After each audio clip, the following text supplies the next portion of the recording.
মহানবী হজরত মোহাম্মদ সাল্লাল্লাহু আলাইহি সাল্লামের আমলে পবিত্র কাবা ঘরের আশপাশে কে কোন কোন সাহাবী কোথায় আসলে তাদের ঘর ছিল, আজকের এই ভিডিওতে কিন্তু আমরা সেই পুরো বিষয়টি দেখব ইনশাল্লাহ। আপনারা যে যেখান থেকে দেখছেন বন্ধুরা ভিডিওটি শেয়ার করে দিবেন। যে দেখুন, প্রথমেই কিন্তু কাবা ঘর, এবং কাবা ঘর ঘেরাও করেই কিন্তু সমস্ত ঘর বাড়ি, যত সাহাবী এবং নবী করিম সাল্লাল্লাহু আলাইহি সাল্লাম থেকে শুরু করে সমস্ত সাহাবীদের ঘর বাড়ি কিন্তু রয়েছে।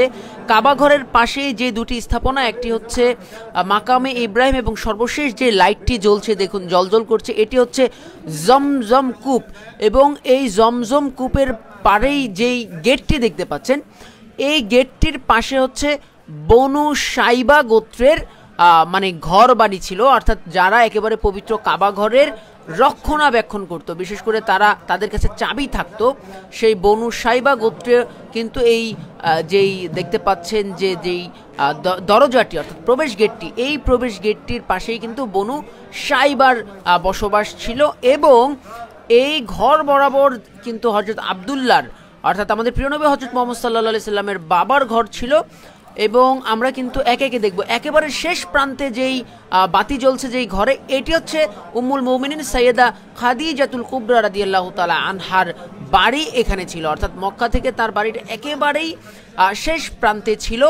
এবং আরও কাছের যে জায়গাটি, এই যেটি এখন জ্বলজ্বল করছে, এটি হচ্ছে হাউস অফ আবু সুফিয়ান। মহানবী হযরত মুহাম্মদ সাল্লাল্লাহু আলাইহি সাল্লামের আবু সুফিয়ানের বাড়ি ছিল এই যে ঠিক যেটি এখন জ্বলজ্বল করছে। আর এই যে এখন যেটি জ্বলছে, এটি হচ্ছে আমাদের প্রিয় নবী হযরত মুহাম্মদ সাল্লাল্লাহু আলাইহি সাল্লামের পিতা হযরত আব্দুল্লাহ ইবনে আব্দুল মুত্তালিবের ঘর অর্থাৎ বাড়ি। আমাদের নবী করিম সাল্লাল্লাহু আলাইহি সাল্লামের ঘর কিন্তু একদম কাবা ঘরের যে গেট, এই গেট বরাবর কিন্তু সোজা, যেখান থেকে পুরো কাবা ঘরকে সরাসরি দেখা যেত।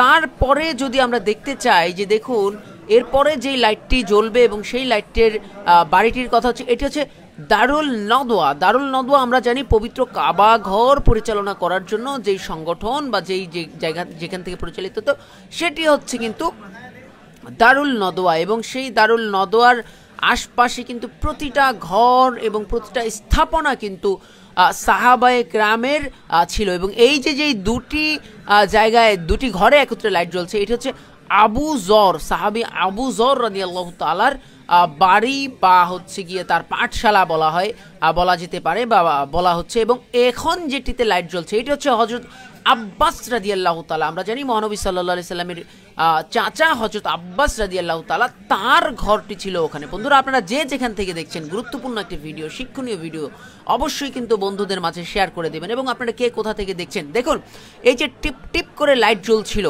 এটি কিন্তু হযরত ওমর বিন খাত্তাব রাদিয়াল্লাহু তাআলার বাড়ি। এবং সবশেষ এই এখন যেই জায়গাটাতে লাইট জ্বলছে এবং একত্রিতভাবে যে দেখবেন এখানে জ্বলে উঠবে, এটি হচ্ছে সাফা পর্বত অর্থাৎ জাবালে সাফা। যেই সাফা এবং মারোয়া পর্বতের মধ্যবর্তী স্থানে আমাদের হযরত ইসমাইল আলাইহিস সালামের আম্মাজান হযরত হাজেরা রাদিয়াল্লাহু তাআলা আনহা যেখানে ছিলেন, এবং এখান দিয়ে যে তিনি পানির জন্য দৌড়াদৌড়ি করেছিলেন, এই সেই সাফা পর্বত। তিনি কিন্তু একবার সাফা পর্বতে গিয়েছেন, আরেকবার মারোয়া পর্বতে গিয়েছিলেন। তো বন্ধুরা দেখুন, পবিত্র কাবা ঘরের আশপাশে সে যুগে, কোন যুগে, যে যুগে মহানবী সাল্লাল্লাহু আলাইহি সাল্লাম ছিলেন পৃথিবীতে, সে যুগে কার বাড়ি কোন অবস্থানে ছিল এবং কে কোন সাহাবী কোথায় থাকতেন, পুরো বিষয়টা কিন্তু একটা ম্যাপের মাধ্যমে, মানচিত্রের মাধ্যমে একেবারে সুন্দরভাবে কিন্তু তুলে ধরা হয়েছে। এবং এটি কায়রোর একটি ইসলামিক যেই ফেয়ার হয়েছিল, মেলা হয়েছিল, সেই মেলাতে কিন্তু দর্শকদের জন্য অত্যন্ত সুন্দরভাবে কিন্তু এই দৃশ্যটি তুলে ধরা হয়েছিল। একেবারে ইসলামকে সচিত্রভাবে কিন্তু তুলে ধরার একটি প্রয়াস দেখানো হয়েছিল। বন্ধুরা আপনারা যে যেখান থেকে দেখছেন এই ভিডিওটি অবশ্যই কমেন্ট করে জানাবেন, এবং আপনাদের কেমন লাগছে অবশ্যই কিন্তু কমেন্ট করে জানাবেন, এবং বন্ধুদের মাঝে ভিডিওটি শেয়ার করে দেবেন। এই প্রত্যাশা আজকের মতো এখানেই বিদায় নিচ্ছি। আল্লাহ হাফেজ। আসসালামু আলাইকুম ওয়া রাহমাতুল্লাহি ওয়া বারাকাতুহু।